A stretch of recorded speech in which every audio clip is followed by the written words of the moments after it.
Tonight on Elon Local News. Preparing for parents. As family weekend approaches, local bars and restaurants are feeling the heat. Working outside the mailbox. How local postal workers are delivering during the pandemic. Letting the dogs out. Students are all smiles as their puppy pals are back at the community church. Those stories and more. Elon Local News starts now. Live from the Jane and Brian Williams studio at Elon University School of Communications, you are watching Elon Local News. Good evening and welcome to Elon Local News. I'm Chloe Franklin. And I'm Ellis Chandler. With an update as coronavirus cases continue.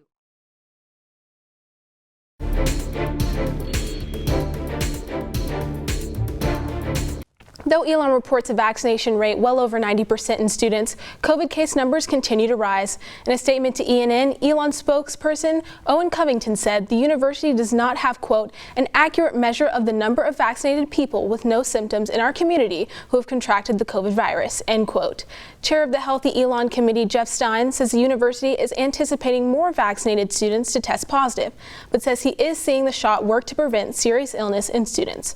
Our Maeve Ashbrook look at how much of a threat the coronavirus really poses to fully vaccinated students.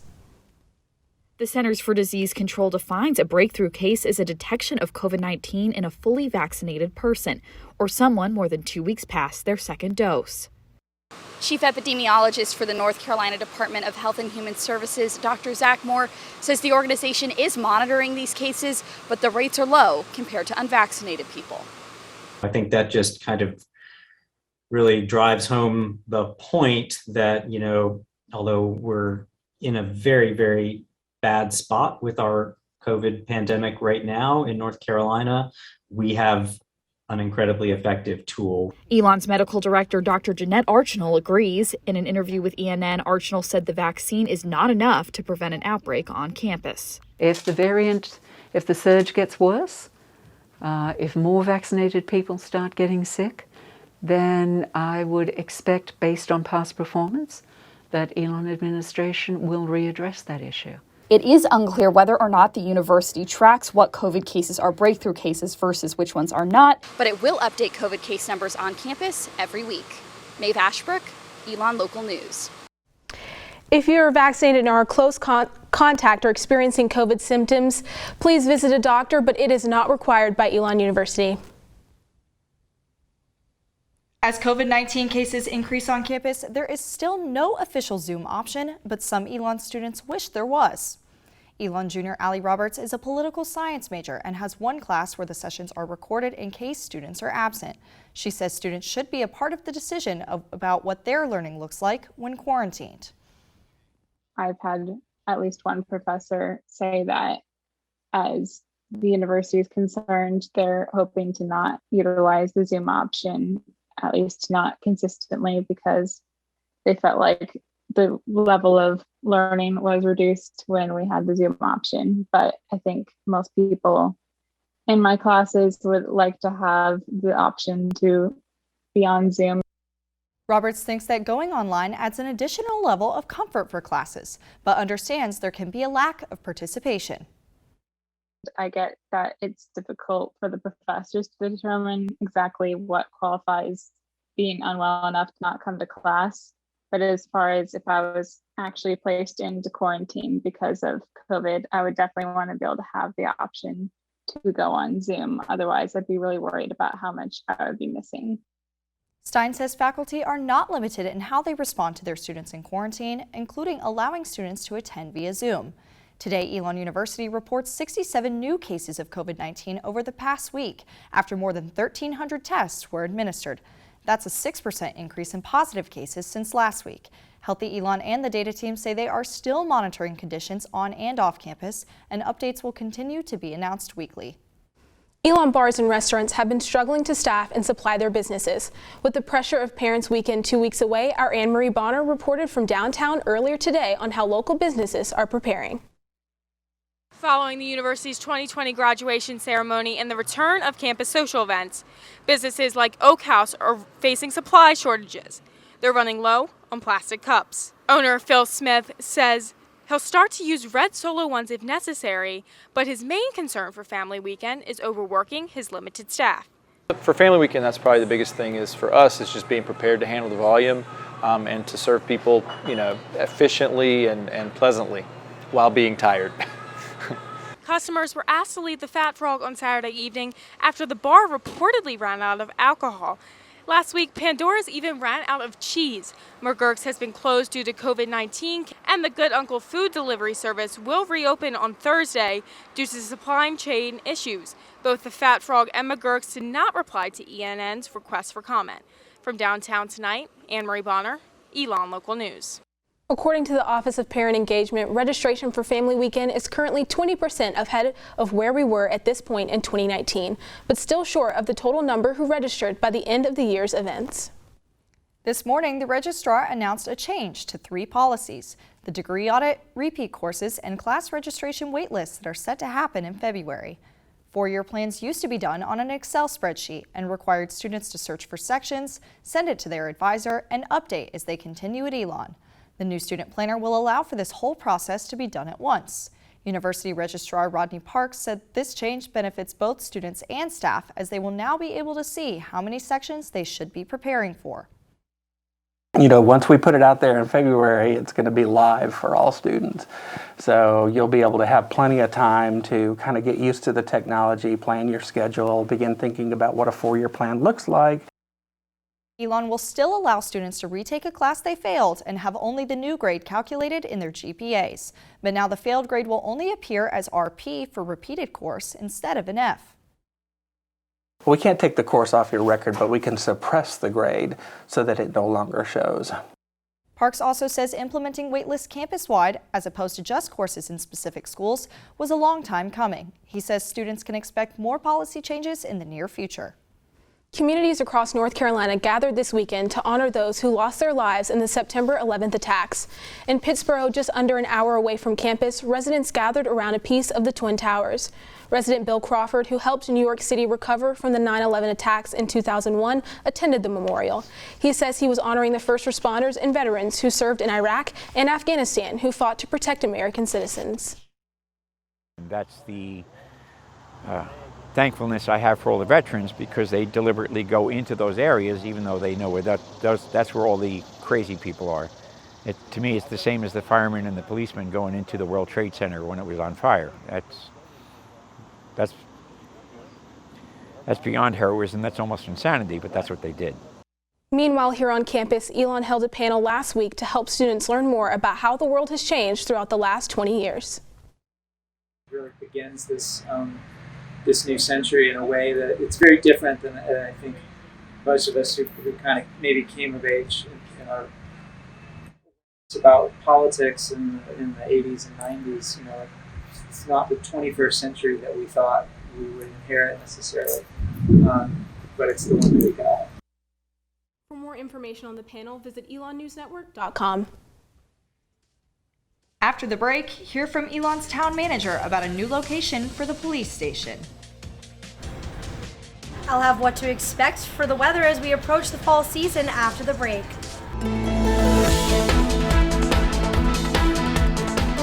The Town of Elon Police Department is looking to make a move. I sat down with Town Manager Richard ROEDNER to find out where they're going and why. So on September 7th, the Town of Elon Board of Aldermen went into a closed meeting to discuss a potential new land acquisition to be the location for the new police station. Could you tell me a little bit about that? We have been talking for several years about obviously continued growth and how to accommodate that. And the recommendation was that we look at a new police station. Over the last 4 or 5 years, the town's looked at various parcels, and they've disappeared pretty quickly. This time we saw one right off the bat and were able to get in line. And the board has authorized me to negotiate with the landowners to acquire that parcel. It's about a 1-acre piece on West Haggard that hopefully can be the home for a new police station. Yeah, and could you tell me kind of why this specific property on West Haggard? Well, I guess the first reason is because it was available. We hadn't really got to the point of looking at locations. This one hit the market. We did a quick evaluation, and it seemed to fit the requirements that we were looking for in terms of size. It's a good location for access throughout town, which is always important. It's a little bit further from the railroad tracks than our existing station. So if you can envision a train derailment could take out the police department and leave us handicapped in how to proceed. This one's a little bit further away, so it's a little bit more of a secure location. It's on a major road, easy access to university, easy access into town. So it actually turned out to be a pretty good piece of property for us. Do we know about how soon this move will be taking place? We do not. All right. It's a long-range plan. For more on the new police station, visit our website, elonnewsnetwork.com.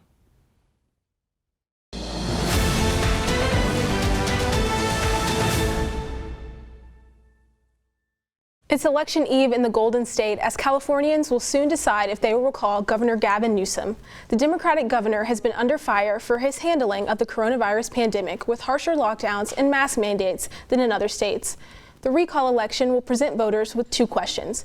The first will ask whether Newsom should be recalled from the office of governor. The second will ask who should succeed if he is recalled.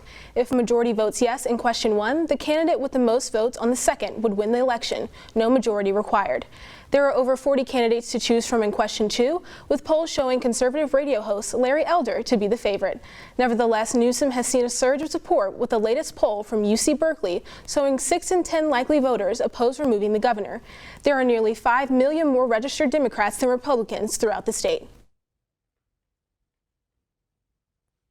Closer to home, lawmakers in the North Carolina General Assembly are now working to redraw district lines after new census data was released in August. The U.S. Census Bureau released some data in the spring, but this new data allows changes specific to North Carolina. The group in charge of redistricting the state will be holding a public hearing at Alamance Community College next Thursday at 5 p.m. to hear from the community about how they would like to see the lines in the county redrawn. Alamance County's population has grown by just over 13% in the last decade, and the town of Elon has grown by over 20%. Past efforts of redistricting in North Carolina have faced backlash over gerrymandering. Elon political science professor Jason Husser says public input could help combat gerrymandering, but predicts legal battles could break out over the redrawn districts. We know what it's going to look like. We know there's going to be probably legal fights. We know there will definitely be political fights about it. And it's something that really all North Carolinians should watch going forward, because it does determine not only the control of the General Assembly in Raleigh, but also the House of Representatives in Washington. Population growth across the county might mean district lines change for the State House of Representatives, the State Senate, and the U.S. House of Representatives. Lawmakers hope to have maps of the new districts finalized and passed through the North Carolina General Assembly by the end of November.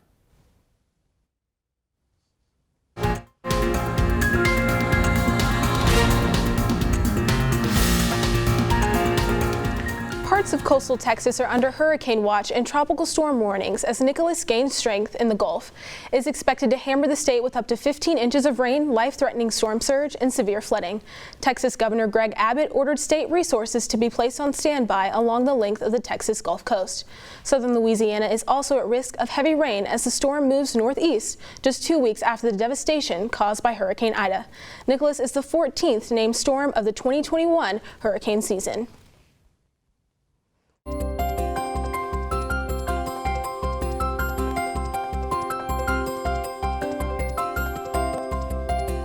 For a look now at the weather closer to our home, our Jenna Manderioli joins us live on Citroen Plaza with your Phoenix 5-day forecast. Good evening. It's really hot out here, and I'm hoping we all get a chance to cool down later tonight. Now for your Phoenix 5-day forecast. We're going to start off the week with abundance of sunshine and heat, just like we've been seeing, with some low 90s and high 80s. Tropical storm Nicholas is set to impact the area later this week, so we're going to see some potential rain Thursday night and lots of clouds and rain on Friday. On Saturday, it's looking like it's going to clear up a little bit, but those clouds are going to stick around for that mid 80-degree weather. That's it for your Phoenix 5-day forecast. Back to you in the studio. Jenna Manderioli with our Phoenix 5-day this evening. Thank you so much. Coming up, concert concerns. Students and staff look ahead to Elon men's soccer team reigns victorious against the University of Delaware following the team's CAA opener this weekend. The win marked the 100th career win for head coach Mark Reeves, and it was a tight contest from beginning to end. Junior midfielder and team captain Jeppe Jordansen scored the game's only goal in the 54th minute. Both Coach Reeves and Jordansen applauded the team's grit and composure to get the win. Elon's local post office has found unique ways to get employees to pick up the mail back and start hitting the road. Our Jack Cisneros has the story. Very few things trump the interest of opening an unexpected package, but exactly how that package got in your mailbox might just be one of them. This is Ryan Cook.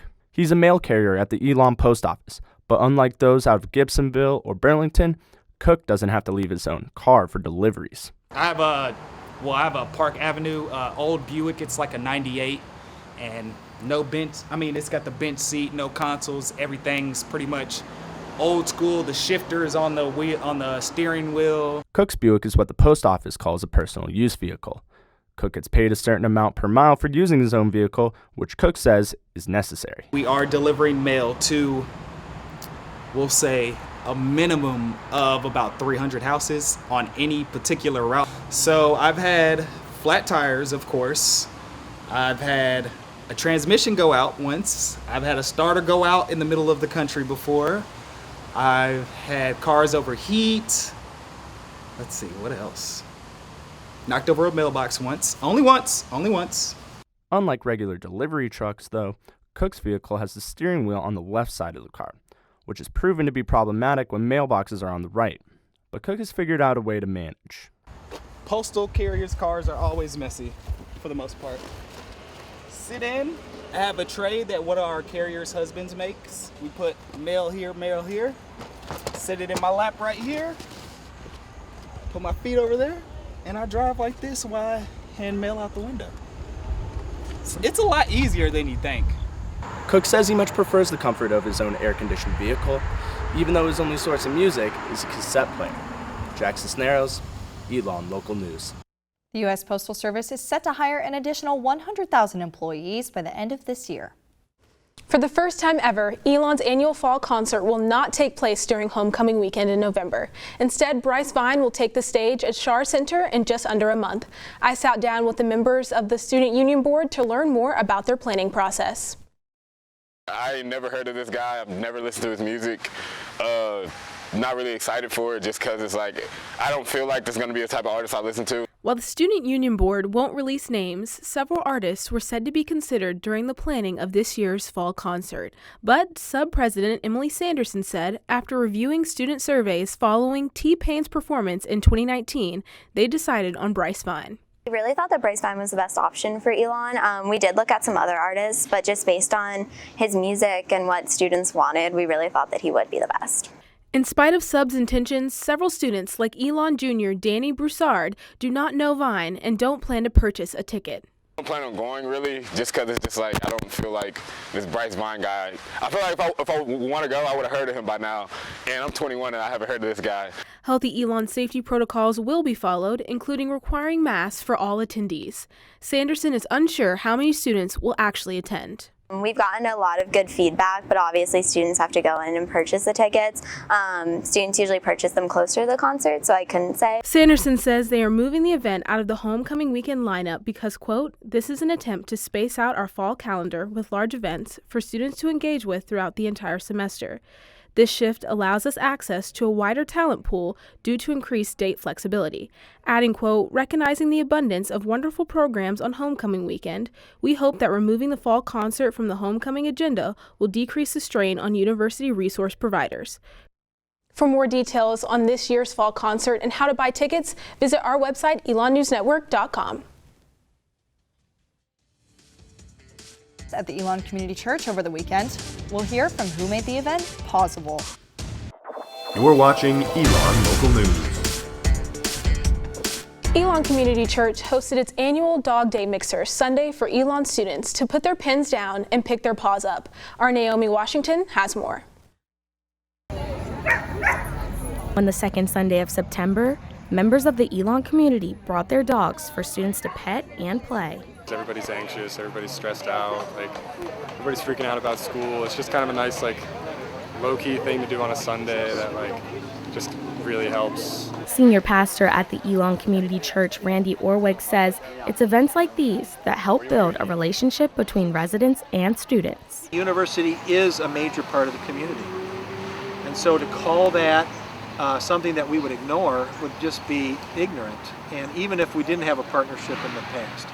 To me, that's a really important part of who we are. But for Elon freshman SAVANNA CARR, it's just about the love for a furry friend. I love dogs. I love all my friends' dogs back home, and I was really missing them, so I was like, I need to come to this. This sounds adorable. And now I'm here, and it's honestly the highlight of my week. Sunday's event was the largest turnout Elon Community Church has seen for the Dog Day Mixer. Naomi Washington, Elon Local News. The dogs will be back in the spring for Elon Community Church's Pet a Puppy event right before final exams. Well, Chloe, I took a break from my homework yesterday and headed across the street, and oh my goodness, there were so many dogs. I heard you stop by. I did. I stopped by. I love dogs. I always wanted a dog. I plan on getting one, so I love dogs, and I loved the event. It was so nice. Everyone was smiling, happy. It was so great. You know, I ran into Richard ROEDNER, who I spoke with earlier about the new police department, and he was there with his rescue dog. So cute. I just think it brings so much joy to people. I love animals, but dogs especially. All right. Well, that's all the news we have for you this evening. Thank you so much for joining us. For all the news you need to know when we're not on the air, visit our website, elonnewsnetwork.com. And be sure to follow us on all of our social media platforms at Elon News Network. We'll see you back here Thursday morning at 10 a.m. Eastern for another edition of ELN Morning. Have a great week, Elon.